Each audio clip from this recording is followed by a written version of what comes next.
Hey everybody, today we're talking about The Marvels, the movie.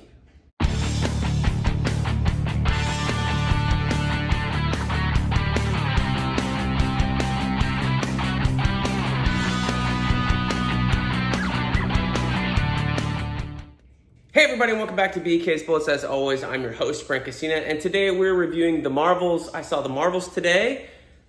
I thought it was pretty good, actually. I was not a fan of Captain Marvel, the first, I don't know if you would call it the first film, but anyway, the film starring Brie Larson that came out in between Avengers Infinity War and Avengers Endgame, which made $1 billion, I wasn't a fan of that. Like a prelude, I didn't really like it. I thought it was really boring, really felt like, at the time, having another Marvel origin story in between these two massive movies, between Infinity War and Endgame, I think it was Ant-Man and the Wasp also came out in between then also, but, to have a regular MCU origin story come out then it didn't really excite things, like, it was positioned really well. I wonder if that's why it made $1 million, honestly, but it just didn't do anything for me. Like, I wasn't in love with it. I wasn't excited about it. Like, I thought it was kind of bad, actually. So my expectations for the Marvels were super low based off that experience. And since then, we've seen Captain Marvel a little bit in, what is she? She showed up in Endgame and was a hologram, and she saved Tony Stark. And then she showed up in the final battle and did a couple of things, and that was about it. And we haven't really seen her since then, so it's a little, standoffish with Captain Marvel. And I think a lot of that, too, has to do with Brie Larson. There's a lot of online hate around Brie Larson, don't get me wrong.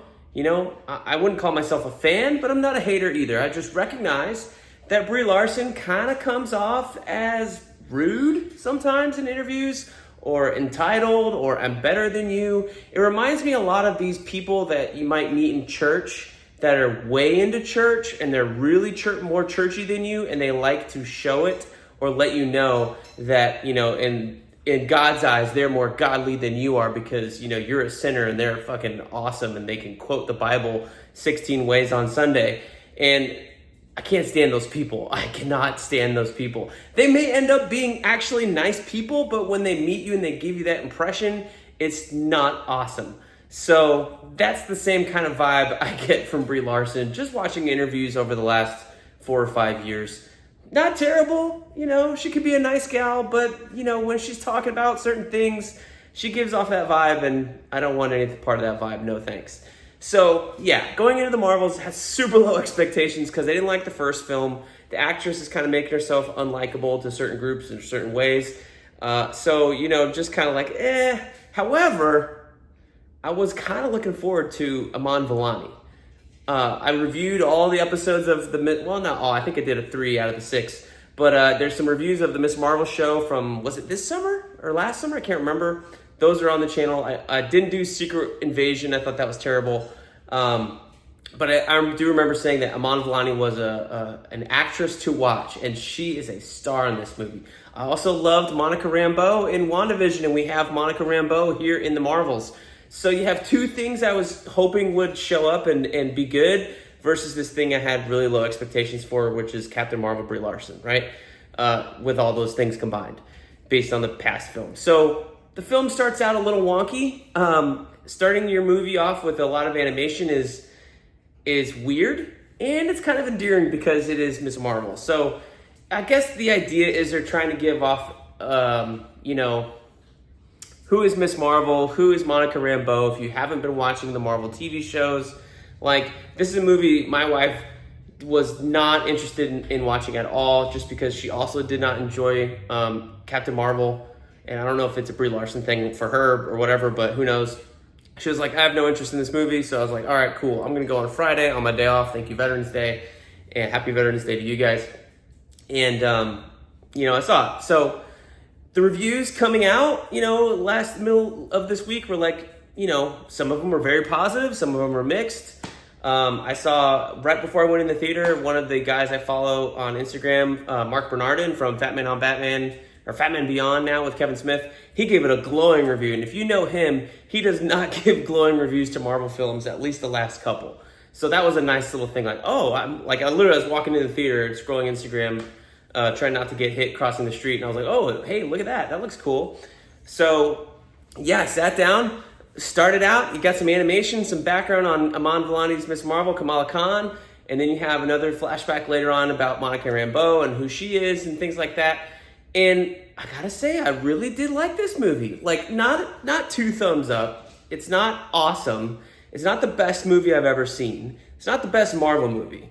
But it is a thumbs up movie. You know, if you want to go by the Siskel and Ebert scale, it's thumbs up. It's decent. It's good. You're gonna like it. I guarantee you there's gonna be some things that you like. So if you have been like, I don't know, give it a chance. Give it a chance. Not for Brie Larson. Give it a chance for Aman Vellani, who is a star in the making. She has so much charisma. It just oozes off of her that when she gets opposite another of her contemporaries in the Marvel Universe at the very end of the film, there's one person I was more interested in watching versus the other one, and the other one was the one of that other TV show that had charisma versus her other Marvel MCU star. Long way of saying things that I don't want to spoil. But, Aman Vellani just has so much charisma, and I think part of it, for me at least, is knowing that she's a comic super fan also. She's one of us. She might have a bookshelf like this. Maybe it's all on her iPad. We don't know. But the fact that she's schooling Kevin Feige on which Earth the MCU really should be. It should not be 616. It should be some other thing. She's so excited to be part of these films. It's electric when she's talking about, her being an actress in the films and things like that. It's just so exciting that it just oozes in like the interviews and it oozes off screen. It's everywhere. It's infectious. She's so much fun to watch. So every part of the movie that she's in, which is all of them, is just fun just because of her. So bravo to her. Monica Rambeau, the character, they never really named her as Photon, I believe, is she going by in the MCU? They don't ever really christen her as Photon, but she's phenomenal as well. Tiana Paris is that actress's name. She brings a lot of heart to the film and pathos. So like if Aman Vellani is raw emotion and Brie Larson as Captain Marvel is just kind of cold and standoffish at the beginning of the film, you have Tiana Paris with Monica Rambeau bringing like some heart and some science and just like, recognizing things like, hey, you hurt me. I'm hurt. I have feelings. I have emotions. So I would say those 3 characters in the actresses playing them, what their roles are in the film, they all kind of balance each other out. It's really nice to see. You get a well-rounded experience of somebody who's tough and strong in Captain Marvel. You get somebody who's smart but still kind of has some heart and smiles and he recognizes that we should have some of these weird moments. And then you have this infectious little kid in Kamala Khan that is just adding more energy to all the things. So you have like the 2 parents almost trying to keep her in check with Monica Rambeau and Captain Marvel and just trying not to be like, oh, this is kind of cool. You know what I mean? Like they're holding it down as much as possible. At least Monica Rambeau was. Captain Marvel as a character was just like kind of like at the beginning, and then recognize that, hey, maybe I should say something a little bit differently before. So that's fun. Speaking of parents, I'm so glad that they brought in Kamala's parents from the TV show, and her brother are all in the film, and they're not. I was thinking maybe going in like, hey, maybe they just have the throwaway scene when they're switching powers in Kamala's house and stuff, and then they disappear. No, these characters are in the entire film, and since they were one of my favorite parts of the Miss Marvel show, I'm so glad to see them back here. And the fact that they're interacting with Nick Fury, they give Nick Fury something to do, and I think because of that, Nick Fury's a lot more alive and likable in this show than he was in his own show, or movie, than he was in Secret Invasion, which just wrapped up a couple weeks ago. So it's kind of nice to see Nick Fury, Sam Jackson being Nick Fury as the Nick Fury we liked in Avengers 1 and 2, as opposed to like, the world's ending Nick Fury, like he was in Secret Invasion. So fun Nick Fury is a lot better than not fun Nick Fury. That's all I will say. Really, really fun. I thought that the egg stuff was going to go somewhere else. And then when they had the reveal of it, I was like, oh, of course, this is so much fun. It wasn't another plot line. It was like related to everything else. So that was cool. One thing this movie does do is it kind of rounds out Captain Marvel a little bit. It makes her recognize some of her past sins and give her a desire to want to rectify those. So that's interesting. So, it gives her not a backstory, but more of like, hey, you have been not around for a whole lot of time. Like, remember, Monica Rambeau is the little girl, who called Carol her aunt in the first Captain Marvel film. And she's all grown up. And she hasn't talked to her aunt in, 18, 25 years. So there is some butting of heads there when they finally do talk. There's some awkwardness, and that has to get over and apologize for and moved past. So you have all this raw emotion from that tangling up into everything and making Carol recognize oh, I really did mess up things here in this relationship, and then also elsewhere in outer space. I thought that part was really neat. So, I think all of these characters interacting with each other actually made me like Captain Marvel more. So if they have Captain Marvel have more of a personality or some raw emotion, that kind of thing, in whatever next film she appears in, I'm for it. And if they want to keep Kamala and Carol together for a show or a movie, whatever that comes next, I'm down. To me, seeing Carol react to Kamala and how Kamala views her, it's a gut check. This person looks up to me, but I'm such a jerk. Maybe I should try and be nicer. There's a whole lot of that in the film, and I think those moments are true.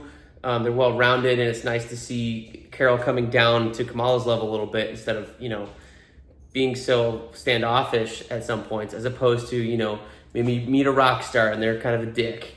And you're like, well, you're still a dick. Well, then I'm not a fan of yours anymore. It's like, oh man, this is a real person. I'm a real person. I should be a real person. That stuff is fun. So, hey, I thought it was cool. I thought the plot, was a little weird. There's some more weirdness in the movie. Right when you find this prince guy, that was a little weird.